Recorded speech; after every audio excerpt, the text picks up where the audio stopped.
साथ बीतती है ना, उसको मालूम आता है।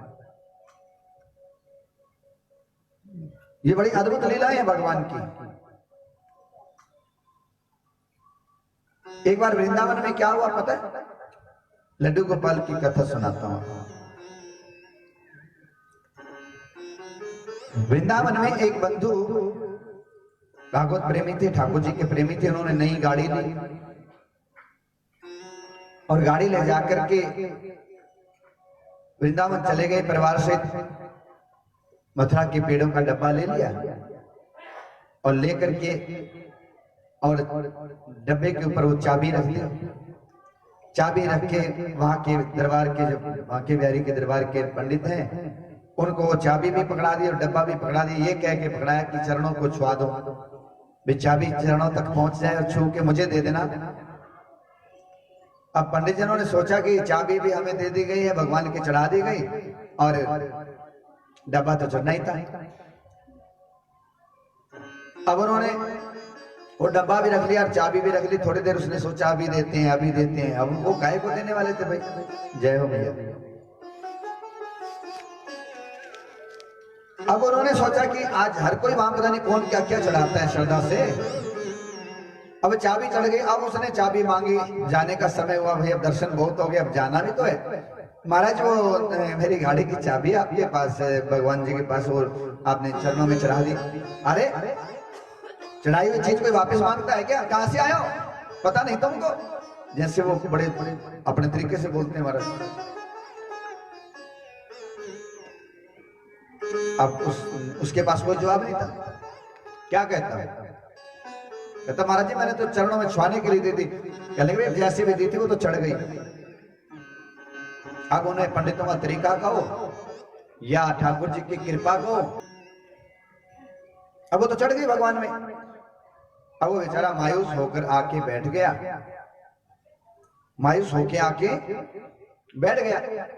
कहां बैठ गया? बाहर दुकान में आकर बैठ गया, चाय लस्सी पीने लगे। लेकिन उसने मन में संतोष कर लिया। कहने लगे मेरा क्या था, पहले नहीं थी तब भी तो वृंदावन आया करते, अब दी भी उसने थे, अब उसने ले ली तो फिर क्या करें। मन को जैसे भाई समझा लिया। तो वहां बैठे चाय पी रहे थे, बाहर दुकान थी जैसे मंदिर से थोड़ी दूर।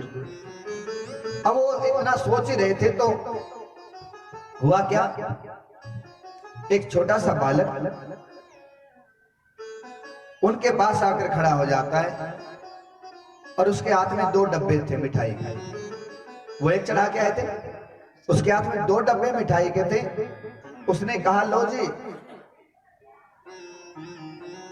बाबा जी या लाला जी या अंकल जी, जो भी प्रेम भाव से उस छोटे बालक ने कहा, ये पंडित जी ने आपके लिए भेजे हैं। अब उसने सोचा, मन में विचार किया भी डब्बे तो 1 के 2 दे दिए, चाबी तो नहीं मिली। उसकी पत्नी ने भी समझाया, भाग्यवान स्वामी छोड़ो ना, कोई बात नहीं। मुन्ने के पापा अपना क्या था, ठाकुर जी ने लिए ना, किसी और ने तो नहीं ली ना, कोई बात नहीं अपन और ले लेंगे, कुछ दिन रुक के ले लेंगे, कोई बात नहीं। इतना मन को समझाया। कौन समझा सकता है? एक भक्त समझा सकता है, जिसको लालच नहीं है, जिसने ये सोच रखा कि मेरा कुछ है नहीं, परमात्मा का दिया है। अब जैसे उन्होंने सोचा भाई अब चाय के साथ हम लड्डू भी प्रसाद भी खा ही ले, थोड़ा सा चख ले, भगवान ने भेजा है, पंडित जी ने भेजा है अंदर से।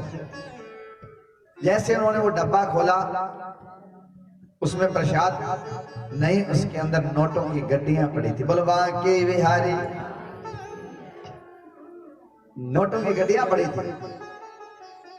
उन्होंने उस गड्डियों को देखा, दूसरे को खोला, शायद इसमें प्रसाद हो, उसमें भी गड्डियां, यानी जितनी उनकी गाड़ी की पेमेंट थी उससे कहीं ना कहीं कुछ ज्यादा ही था। फिर उस बालक को ढूंढा, भाई कहाँ गया वो? ढूंढते ढूंढते मंदिर के पुजारी तक आ गए। कहने के पुजारी जी आपने ये क्या किया, हमारे ऊपर तो आपने बहुत चढ़ा दिया, हमने दान दे दी थी तो दे दी थी, चलो जैसे भी आप कह रहे हो भाई हो गई तो हो गई, हालांकि हमने दान करी नहीं थी, बस चरणों में चढ़ गई, आपने बोल दिया तब हो गया, तो क्या करें। अब महाराज उसने कहा बात क्या है, आप क्या कहना चाहते हो? कहने का क्या कहना बाबा? पुजारी जी आपने ये पैसे क्यों भेजे? जब गाड़ी रख ली थी तो कोई बात नहीं, पैसे भेजने क्या जरूरत है? बोले किसने भेजे भाई? बोले हमने तो कोई पैसे नहीं भेजे। बोले जी आप ये पैसे भी आप रख लो, हमें नहीं चाहिए ये पैसे। हमने गाड़ी जब आपने रख ली ठाकुर जी के चरणों के नाम की, तो ये पैसे भी ऐसे हम नहीं लेंगे। पुजारी ने कहा नहीं, ये तुम्हारा हक है, हमने नहीं, ये मेरे बांके बिहारी ने आपको दिए हैं। बोलो बांके बिहारी लाल, अब जाके नई गाड़ी लो, इससे भी बढ़िया गाड़ी आएगी। तो कहने का मतलब क्या है, सच्ची कथाएं हैं, हमने सुनी अलग बात है, किसी के साथ बीती उसकी बात आप क्या जान सकते हैं। इसलिए उसको कुछ चढ़ा के तो देखो, सच्चाई है। आप